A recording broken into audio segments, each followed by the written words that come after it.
રાજેશ સોની, પ્રમુખ કચ્છ જિલ્લા કોંગ્રેસ સેવાદળ।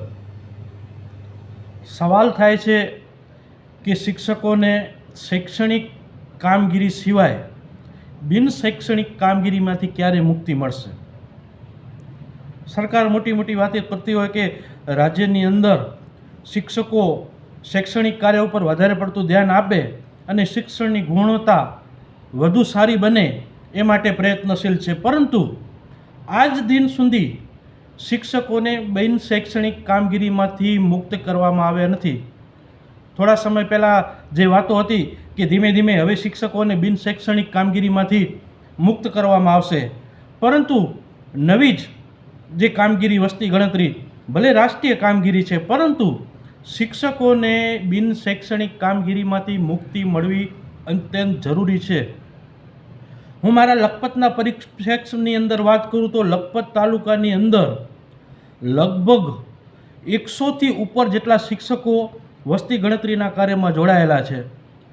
એક બાજુ શિક્ષણમાં સ્ટાફ ઘટની સમસ્યા ખૂબ મોટા પ્રમાણમાં સામેલ છે, તેવામાં ભલે એ લોકો પોતાની શૈક્ષણિક કામગીરી પછીના સમયમાં એ પોતાનું વસ્તી ગણતરીનું કામ કરે છે, પરંતુ અલ્ટિમેટલી કોઈ પણ એક કામ કરવાની એક સમય મર્યાદા હોય, એનાથી વધુ પડતો સમય જો કામ લ્યો તો એની ગુણવત્તામાં બંને જગ્યાએ અસર થવાની છે। વસ્તી ગણતરીના કામમાં અસર થવાની છે અને શૈક્ષણિક કાર્યની અંદર પણ અસર થવાની છે।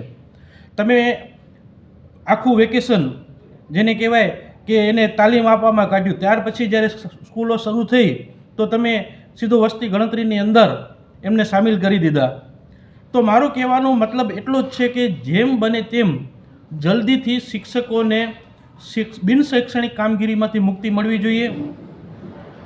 હવે જ્યાં જ્યાં છોકરાઓ વિદ્યાર્થીઓ સ્કૂલની અંદર નથી જતા એ પ્રકારની કામગીરી, શિક્ષણની જ કામગીરી સ્કૂલના શિક્ષકોને આપવી જોઈએ। મારી તંત્રને વિનંતી છે કે બિન શૈક્ષણિક કામગીરીને બંધ કરી અને શિક્ષણની ગુણવત્તા ઊંચી આવે એ માટે જ શિક્ષકોની કામગીરી સોંપવી જોઈએ એવી મારી માંગણી છે।